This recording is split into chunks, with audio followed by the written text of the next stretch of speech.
Alright guys, how we doing? Me alright? Good stuff, right. I'm Daniel. Tell you a little bit about myself. I am a ginger, let's just get it out of the way. I am a ginger. Used to be, thank you, a wee bit of support finally, fuck's sake. Yeah, the other ginger. It used to be tough being ginger, didn't it? It's got better in recent years though. I read something on the news the other day, right, that says you're more likely to sleep with a ginger if you like Ed Sheeran. Which is a shame, because if you like Ed Sheeran, I definitely don't want to sleep with you. So, can never really win. What have we know? Any fans of Love Island in? You were the last person I thought would say that, to be honest, mate. I see a couple of nice looking lassies in here, but it's you, mate. You're a fan of Love Island? Yeah. What do you like about it? Just watching... Just watching...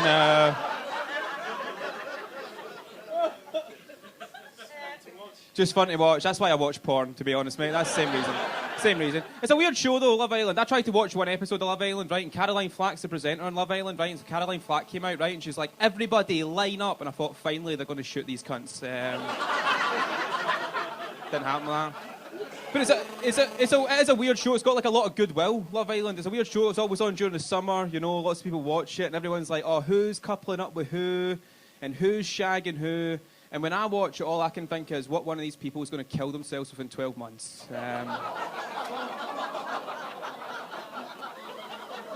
My money's on Anton, personally. I was travelling a lot recently. I was one of those dickheads who went travelling around Southeast Asia, you know, to go find themselves. And some of you are sniggering, right? But I did find myself, mainly in sexual health clinics. Vietnam's a nice country. Vietnam is actually a beautiful country. You should go if you ever get the opportunity. It's beautiful, but it's kind of rough around the edges, Vietnam. I noticed this. I got off the airport in Hanoi, and I got into a taxi. And I was about to get into the taxi. I go to put my seatbelt on, and the taxi driver turned to me and went, "You don't have to do that here." Obviously not in fucking Glaswegian, right? He said it in a thick Vietnamese accent, right? But I worked it out. I was smart that day, right? He's like, "You don't have to do that here." But see, since he'd said it, it's a wee bit like a girl suggesting you don't have to wear a condom tonight. I was like, I think I might put 2 seatbelts on, actually. You know what I mean?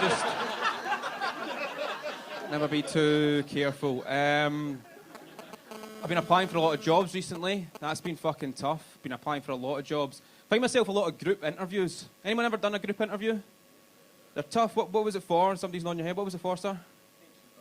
For Vodafone, yeah. For the call centre? Yeah, did they make you do anything weird? Back-to-back pretend calls. What do you mean, like you were somebody was standing there and somebody's behind you? I mean, you can just call them, you know what I mean? I don't know how phones work. No, but it's weird, right? Because it's a weird atmosphere. Because usually, like in a group interview, they get 30 of you together, and then they give 5 people the job, you know. But because you're getting interviewed in the same time and space, and you're beside these people, you kind of start saying like weird stuff. You know what I mean? It's just a weird atmosphere. People are like, "Oh yeah, I love 14-hour days," and "I don't really need a break," and "I love when it's busy." Now, some people will fucking know. See the cunt that says, "I love when it's busy"? They're never fucking there when it's busy, right? That's just a red flag, right? But I went for one that was for Five Guys Burgers, right? Which is basically like a fancy person's McDonald's, okay? So this is in Glasgow, and the guy comes out, and he goes like, "Here at Five Guys, we don't hire you on your skills. We hire you on your personality." And I thought, that's me fucked in, isn't it? I've got all the personality of a hungover bus driver, right? I was like, I'm not gonna get this job, right? You a bus driver? Yeah. Really? I guess so. I mean, I don't know. I don't know why I'm questioning you, but I don't know. But I know it's weird, right? Because like it's like that idea. It's not about your skills, about your personality. It's just bullshit as well, right? If you went for like a meal tonight, right, and somebody put a pizza in front of you, you don't think to yourself, "I hope the chef's a bubbly, enthusiastic character," right? Because I fucking guarantee he's not, right? There's a reason them cunts have a separate entrance and exit, right? You don't want to pass them in the night, right? They're the worst. I don't have enough time, right? It would take me hours to explain how much I fucking hate chefs, right? I hate them. Do you know what it is, right? I've always been front of house, and chefs have always been total fucking arseholes, right? That's kind of the way that works. And another one, right, he comes out, okay? That just shows you how bad the job market is, right? The guy comes out and he goes, "Here at Five Guys, we meet the national minimum wage. We meet it." I was like, "Mate, that's a fucking legal requirement." That kind of goes, I thought that when I came in here. It's tough working right now as well. It's really fucking tough, right? I work for an agency, a hospitality agency, right?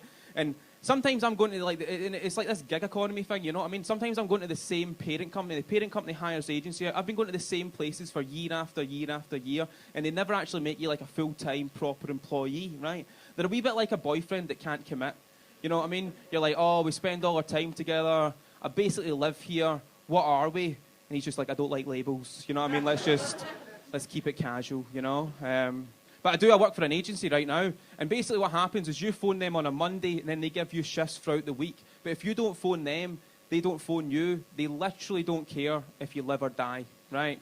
And I know this for a fact, right? They don't care if you live or die, right? Because I was working with a guy, right? And we hadn't heard from him a couple of months, and I contacted somebody who knew him through Facebook, and we found out that he'd killed himself, right? It's not true, so don't worry, right? He'd killed himself, right? Horrific, right? Killed himself. And I was like, fucking hell, right? So we contacted the agency, right? And to be fair to the agency, at that point, they did the right thing, and they sent a letter home to his parents. I mean, it was his P45, but it's the thought that counts, you know? It's tough, man. Are you from London, big man? Who's from London? You're kind of from London? Yeah. Just as a wee segue, I was in London recently, right? And there was a fish and chip shop in London, right? I saw it. It was up in Islington, right? Which is kind of North London. I went to this fish and chip shop, and it was called Master Place. You know, like a wee pun name, place, but it was spelled like the fish, Plaice. And I was like, what's that a pun of, Master Place? Can anyone want to venture a guess, Master Place? What it might be a pun of? Anyone? You're laughing there with maybe some recognition. Do you know what it is? No, you're just laughing anyway. I'm not going to tell you off for laughing, but anyone? Master Place? I've heard a few different things. I've heard like Master Chef, Masturbate. I hear that far more often than I thought when I asked that. Masturbate. It's not masturbate. Do you know what it is, right? And I'm serious here, right? It's a real fish and chip shop. It's a pun on the words master race. And I'm like, why the fuck would you call your fish and chip shop? It's a real fish and chip shop, so don't get angry at me. I was like, I got angry myself. I was sitting there, I was like, why the fuck would you call your shop Master Place? Like the fish, you know, spelled like the fish. But that must be a pun on the words master race. You know what I mean? I was like in the middle of fucking multicultural London, that's what you decided. I was like, I'm going to fucking go in here and give them a piece of my mind, you know what I mean? So I went in, I was like, guys, you've called your shop Master Place, which has to be a pun on the words fucking master race. And especially right now, you've got such division in this country, you've got Brexit tearing the country apart. You know what I mean? You've decided to call your shop Master Place, which, again, it must be a pun on the words master race. She's like, calm down, I just work here. I was like, no, you'll fucking listen to me, right? I was like... Master Place, it has to be a pun on the words master race. You know what I mean? You've got like Islamophobia in the Conservative Party, and you've got anti-Semitism in the Labour Party, and you've got Tommy Robinson running the streets, and you've decided to call your shop Master Place, and she's like, put the chair down. I was like, oh, fucking put the chair down, right? I was like, I'm pretty fucking pissed off about this, right? And she's like, oh, it's just out of order, you know what I mean? It's not the time. You've got young black kids stabbing each other in London, and people are blaming it on the fact they're black, and you've decided to call your shop Master Place, which has to be a pun on the words master race. And she's like, right, okay, just calm down, right? It is a pun on the words master race, but it's because we only serve white fish.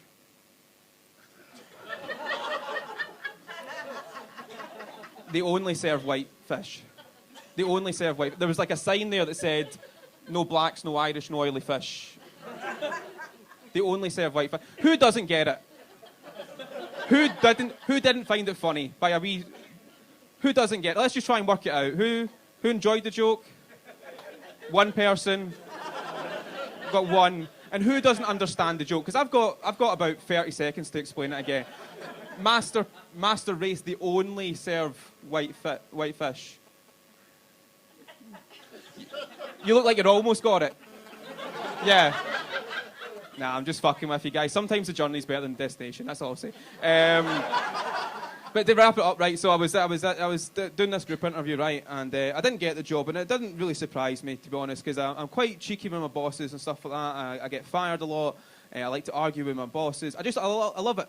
It's like, if somebody can tell me I can leave halfway through a shift, that's a massive win for me. You know what I mean? I'm into it. And it's weird as well right now, because like the jobs are all getting taken over by robots. I noticed this, right? I was in a service station, right, and there was a Costa machine, and it had like an LED screen on it, and you could select all the different hot drinks, and it made them perfectly every single time, right? You could even hear the sound of an Italian cafe in the background. You could hear the manager sexually harassing the staff. I was like... It's over for the little guy. That's all I'm saying. You know what I mean? But I did, right? So the interview, right? And so I got to, and a bit like, I remember one time, right? I was working in Australia, and the manager sat me down and he went, "Daniel, you're not the happy person that we hired." Now this was my first day, so